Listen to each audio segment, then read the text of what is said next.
Schroller. Ce mec-là, il date, hein. Je me demande bien où il est ce mec. Ah là là.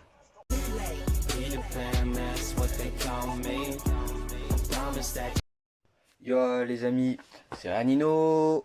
Et donc là, nous sommes sur cette vidéo sur, bien évidemment, sur le cas de ce que vous avez vu dès les premières secondes, bien évidemment, sur un certain André Schroller, un joueur, un joueur qu'on peut dire que on l'a entendu parler. On l'avait entendu un moment, et puis là, on l'entend plus. Avant, c'était un jeune prometteur, c'était un joueur, un joueur qu'on disait c'était la future star. Que maintenant, il se retrouve à, bien évidemment, il se retrouve où là maintenant? On ne sait pas. Donc c'est pour cela que je suis ici pour vous montrer et vous dire, enfin vous expliquer de où il joue, où il en est en ce moment ce joueur. Ce joueur qui était, on va dire, l'un des joueurs inattendus en Coupe du Monde. Là, vous vous rappelez 2014, surtout qu'il avait fait tuer une de ses passes décisives au but de Mario Götze contre l'Argentine. Vous vous rappelez ça de la Coupe du Monde, de l'or où l'Allemagne a gagné cette étoile. On a gagné cette étoile et tout. On disait que c'était une équipe dévastateur. Puis là, on va pas dire que l'équipe d'Allemagne, évidemment, est nulle. Elle a pas régressé. Même s'il n'y a plus des Thomas Müller, il n'y a plus des Gundogan. Mais il y a des jeunes, il y a de la jeunesse. Bref, on va pas parler de l'Allemagne parce que c'est pas ça le sujet. Le sujet, c'est de parler de Schroller. Donc ce joueur qui est né à Ludwigshafen, qui est né là le 6 novembre 1990. En ce moment, il a quel âge? Il doit avoir combien là, d'après vous? Je sais pas, on va dire 29 ans, 30 ans, on va dire ce joueur-là. Ce joueur-là, il a joué à Mayence au tout début. C'était un petit jeune, un gros potentiel. On s'attendait pas à le voir s'imposer à Mayence. Il s'est imposé à Mayence avec en marquant 5 buts, 5 reprises. En 2006-2009, il reste à Mayence.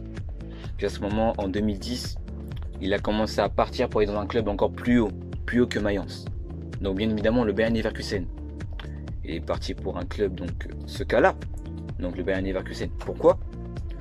Parce que c'était le choix de commencer à un très bon départ en allant dans un grand club allemand. Enfin, je dis pas, ce Bayer Leverkusen c'est un très bon club, faut le dire. Puis qu'est-ce que je pourrais vous dire plus sur ce joueur? Ce joueur-là, on va dire que la majorité des gens ils vont me dire qu'ils le connaissent que depuis qu'il est à Chelsea. Donc on va parler de cette époque-là. Ce joueur-là est à Chelsea. Il a rejoint Chelsea 2014-2015. Donc une saison une saison et demie, on va dire. Il a fait une saison et demie. Ce joueur-là était, au tout départ, c'était un joueur. Hein, c'était un joueur très intéressant à voir. Moi, franchement, je vous le dis, je le connais depuis qu'il était à Chelsea, comme vous. Mais j'ai commencé à voir plus des vidéos sur certaines personnes qui étaient à Mayence, qui était à Bayer Leverkusen, qui a marqué 5 fois de reprise avec Mayence quand il a débuté. Et franchement, il a un potentiel. Mais c'est depuis on va dire la demi-saison avec Chelsea, on a commencé à avoir des tout petits trucs qui étaient un peu bizarres chez Schroller. Mais on peut dire qu'il s'est quand même imposé parce que quand même, quand tu le vois, il a joué à Chelsea. Il était face à des Mohamed Salah, face à un Kevin De Bruyne.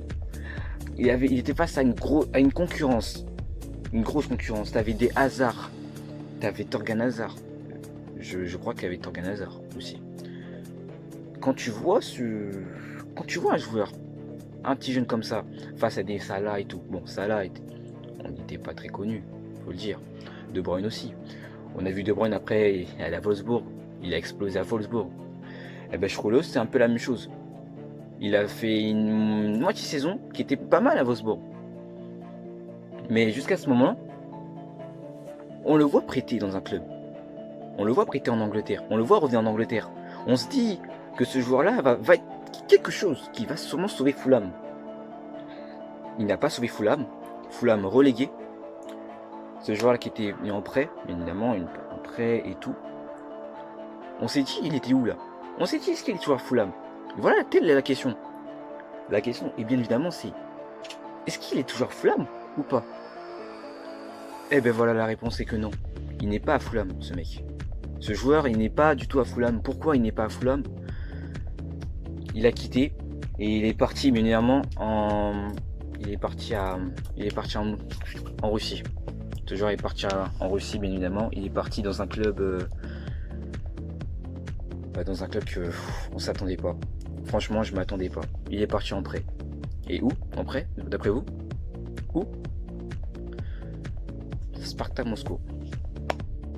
Où ce joueur est plus le joueur tant attendu de ce qu'on attendait de plus. Ce joueur n'est plus le Schroeder que je peux vous l'expliquer d'avant. Ce Schroeder était là, il explosait. Quand il est allé vers Leverkusen, il tapait des buts, des 18, des 11 buts et tout. En tout compétition confondue. C'était un joueur tant attendu. C'était un joueur qu'on ne s'attendait pas à voir exploser sautant en Coupe du Monde contre l'Argentine, contre le Brésil. C'était un moment où tu te disais, franchement, c'est extraordinaire de voir un joueur comme ça. Tu te dis, dans 2 ans, 3 ans, il va exploser, il va peut-être sûrement percer de ouf. Tu vas l'entendre, il va faire un bête de trucs avec un club comme United, Chelsea et tout, qui va rester. C'est franchement un peu, pour moi, je vous dirai mon avis après. Hein. Mais tu le vois, Spartak Moscou, ce joueur, j'ai regardé. Hein. J'ai cherché et je vois qu'il joue à Spartak Moscou. Il a joué, bon, peut-être là, on peut pas voir parce que tu vois, il est confinement, coronavirus et tout, etc. Bon, on va peut-être parler de ça, parce que ça, c'est pas notre truc. Mais ce joueur, qui a fait au moins 13 matchs, il a fait 13 matchs avec le Spartak Moscou. Après les recherches que j'ai fait, bien évidemment. 13 matchs, avec un seul but. C'est plus le joueur tant rêvé de voir. Qui ce joueur-là, on aurait tous aimé le voir dans un exploser comme il l'a fait avec Chelsea, comme il a fait avec Wolfsburg. Quand il était sur l'aile de José Mourinho, il était bien. Il était face à des Salah, il était bien. Et la cause, franchement, c'est ce qu'on se demande bien. Pourquoi c'est cette cause-là? Pourquoi ce joueur tant gâché comme ça? On se dit, franchement, c'est un joueur inattendu, mais du gâchis. C'est un peu du gâchis, du gros gâchis. Après, je dis pas que c'est pas le seul joueur au monde qui a fait des petits gâchis comme ça. Il y a qui qu'on pourrait dire? Alexis Sanchez. Regardez-moi Alexis Sanchez. Il était à Barcelone. Il était bien à Barcelone les premières saisons et tout. Il était bien à Barcelone. Jusqu'à un moment, il y a eu Neymar et tout. Il a été bloqué, il a été barré par ça. On en a Arsenal. Il a fait une bonne saison. Il a été super bon à Arsenal. Après, dès qu'on a vu qu'il a quitté Arsenal pour faire un petit échange avec Mkhitaryan, un petit échange comme ça. Donc, toi tu vas là. Mkhitaryan qui était à United, qui joue au Dortmund, lui aussi c'est du gâchis. Mais Sanchez s'est gâché, il a gâché. Imaginons qu'il serait resté à Arsenal, on serait dit quoi? On serait dit tout simplement, si ça se trouve, Arsenal niveau Champions League, ça serait été toujours là. Et regardez qu'il y a Nicolas Pepe, Aubameyang, Lacazette était avec Sanchez. Et Ozil. Mais non, du coup il n'y a pas ce joueur-là. Schroeder c'est un peu la même chose. Schroeder, c'est un peu gâché ce qu'il a fait. Parce qu'à Chelsea, il était bien. Bon après il a quitté. On ne peut pas savoir vraiment pourquoi, mais il a aussi joué à Dortmund. Je me suis dit aussi à Dortmund, tu vois, il avait fait quelque chose de bien, mais il n'était pas très convaincant aussi à Dortmund. On se dit pourquoi être comme ça? Pourquoi un joueur tant gâché comme ça qu'il avait du potentiel? Il avait du gros potentiel. Je me dis, c'est vraiment du gâchis.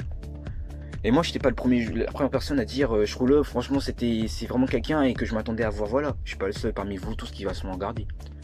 Moi, je l'ai dit franchement, quand j'ai vu ce qu'il a fait en Coupe du Monde, quand j'ai vu ce qu'il a fait à Bayer Leverkusen, parce que je regardais les petits derniers matchs de Bundesliga, parce que je voyais que Bundesliga c'était un peu intéressant. C'est un peu malheureux pour lui. Donc, tout comme le fait, à ce qui paraît, on voit qu'il va sûrement envisager une retraite à l'âge de 30 ans, sûrement. Je pourrais dire que c'est un peu du gâchis. C'est un gros gâchis ce joueur. Et maintenant, franchement, moi, c'est vraiment un gros regret, Parce que moi j'aurais aimé le voir au plus haut niveau, comme il était en Coupe du Monde, comme il était avec Chelsea, comme il a été avec Wolfsburg, comme il a été avec Leverkusen et Mayence. À l'âge de 18 ans, on ne s'attendait pas. C'était un gros crack. Mais bon, ce qui est fait est fait. C'est la vie d'un joueur. Bref, les amis, merci de m'avoir écouté. Et franchement, ça me fait plaisir. Et à la prochaine, les amis. C'était Ryan Nino.